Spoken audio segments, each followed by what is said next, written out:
currently outside of the Hillcrest Cemetery, just outside of Cumberland, Maryland. And may not look like it, but this is the site of one of the northernmost skirmishes of the American Civil War. Now you have to understand, we're not talking any big battle like Gettysburg, but we are talking about a raid.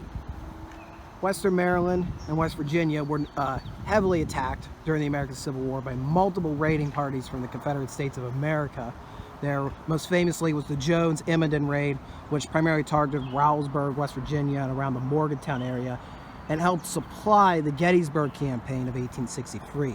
But in 1864, what ended up happening, as Grant pinned down the Army of North Virginia down in Petersburg, to distract, Lee would send out a whole corps under the command of Jubal Early. Early's target was to come into the Shenandoah Valley and pretty much rain holy hell, as a better term. Now eventually, some of his cavalry forces managed to get back into Pennsylvania and burn Chambersburg. It's a very famous event of the war, although I think some people might misinterpret it as being part of the Gettysburg campaign for how close the two towns are. Now, Confederate cavalry, after the burning on July 30th of Chambersburg, their next target was Cumberland. And they would have been riding down the National Pike, which you can't really see. This area is completely changed. I-68 runs right through there today. This road would not have been here in 1864. Essentially what occurred, the Confederate cavalry unit are coming down the National Pike into this little, I guess if you want to call it a glen, where Evett Creek ran through, and a covered bridge would have been down there. Now on this side of the creek, and it's covered by foliage, but trust me, it is down there. So the mill down there was owned by John Folck Jr., and he owned several other smaller shops, which would have been located on both sides of the creek. We're right now on, I believe, it's kind of hard to orient myself. We are on the western side of the creek. So there have been shops on both sides. The covered bridge would have been right down there. The Confederate cavalry, commanded by John McCausland, rode down the National Pike, came across the covered bridge when they would have been come under gunfire. Now, the region was under the jurisdiction of the United States Department of West Virginia, which would have been commanded by Brigadier General Benjamin Franklin Kelly. Now, as Early's raids were moving up here to attack the Baltimore-Ohio Railroad, they had federalized several Ohio National Guard units to take up arms for 100 days. So they were known as 100 Days men. So these are National Guard militiamen that are only really serving for 100 days just to ward off any threat of raids here in Western Maryland. What ends up happening, and we're going to go there shortly, Benjamin Kelly is going to set up artillery just on that hill over there. It's kind of hard to see, on the other side of what is now I-68. And he would have had the 156th Ohio. 4 guns, 156th Ohio, and they would have entrenched here on the hill, which I think has been distorted now because of what's been going on here. Now where we're standing is where the opening shots would have been fired as the cavalry came across the creek, and what is now the Hillcrest Cemetery. Some of the Confederates that were pinned down by gunfire would have been coming up, would have been a wooded hillside at the time, trying to return fire toward Kelly's men. Ultimately, Kelly's men were entrenched enough, and their guns were able to beat back the Confederates on the opposite side of the creek. This is just another view to give you an idea. We're on western side of Evett's Creek, roughly looking toward where the mill and the covered bridge would have been located. So we're now more eye level of the Confederate advance coming toward us, and the 156th Ohio would have been set up roughly right where we're standing today. They would have been somewhere for here with their 4 guns. Just wanted to correct myself. It appears that the 156 were more farther west from the Hinkle House. And I've drawn this map up here to give you a bit of an idea where the rough positions were of the Union Confederate compared to the terrain today.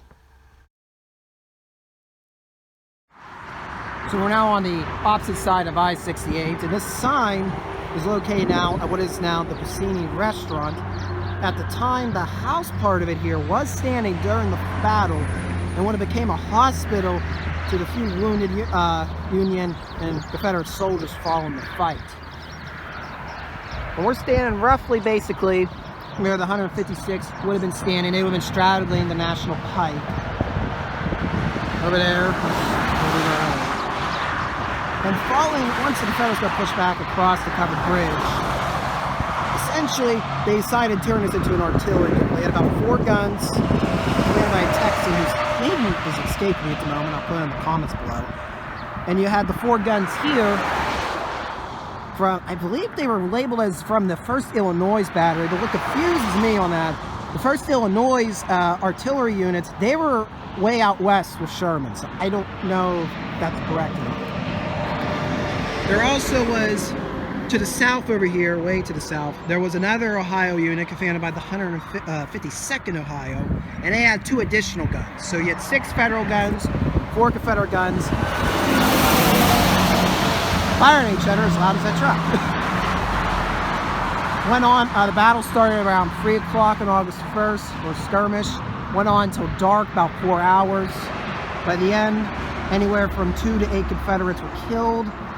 Anywhere from 3 to a dozen Confederates were wounded. And we know that 3 Confederates were captured. Federals only lost anywhere from 1 dead and 1 wounded. So we're overlooking the Folck's Mill skirmish site. Roughly where my finger is where the covered bridge, the initial fight would have been. Puccini's restaurant, the house that became a hospital, would have been standing over there. 156 Ohio would have been across the hill ridge there. The Confederates would have set actually artillery up. If you can see there in the distance, there is a bridge, that's the road going to one of the bridges for 220 and I-68. That roughly there is where the Confederates retreated and set up their artillery. So there would have been a 4-hour artillery duel going on in this region. Confederates gave up the attempt to attack Cumberland and will retreat and spend the night near Oldtown, Maryland, just along the Potomac. When they woke up the next day and attempted to retreat across Potomac, Federals from Cumberland had come out and tried to put a stop to them. I think they're called the Potomac Guard. I'll put the right name in the caption below. Both sides took some casualties, and ultimately the casualties of the Old Town skirmish get mixed into the casualties of the Folck's Mill skirmish. So I think it was anywhere from another 10 additional Confederates were killed at Old Town, and the Federals did lose 2. However, the Confederates managed to bridge across Potomac and retreated back into West Virginia, and eventually to Virginia, because by that point, West Virginia was a Union state. So this is a pretty forgotten aspect of the Civil War. I thought it'd be cool to focus on it, as there is fighting that does occur out on the front lines. Is because it isn't a massive battle does not mean that major events did not occur. And actually, an interesting event, which I might save for another video, in 1865 occurred in Cumberland. Near the end of the war, 2 Union generals were captured.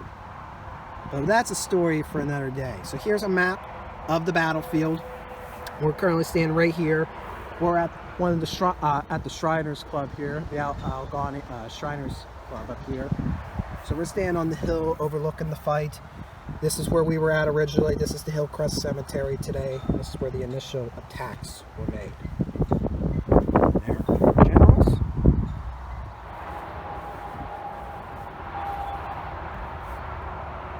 So thank you guys for watching. And if you want to see more videos about this, about obscure battles and skirmishes of the American Civil War, or any other conflict that occurred in the region of Western Pennsylvania, Western Maryland, and Northwestern West Virginia, that was a tongue twist, please let me know in the comments below, as there's many to discuss. And I will see you in the next one.